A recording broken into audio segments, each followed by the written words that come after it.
There's this amazing, iconic imagery in the original story, and we knew we wanted that. And we also knew we were making sort of this big contemporary film. And so that small story needed to be huge.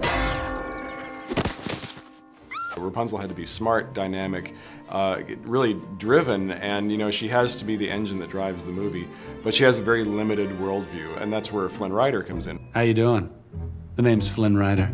We kept trying to find ways to flip the characters and try to make them different than you might expect coming into the movie. You know, Flynn is, instead of being a handsome prince, he's a handsome thief. And Rapunzel is not sort of a shy princess waiting to be rescued. She's this very dynamic, kind of quirky girl that you might feel like you know. And Gothel may be one of the smartest Disney villains ever, which is great. You know what I see?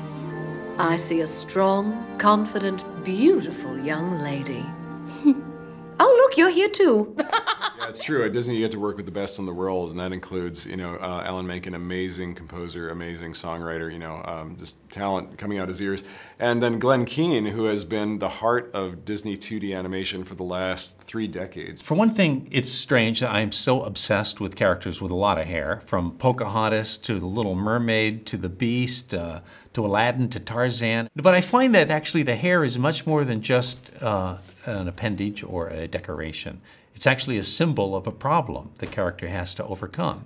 For Rapunzel, it's about this potential. It has to come out of her. Even her hair is growing at that length.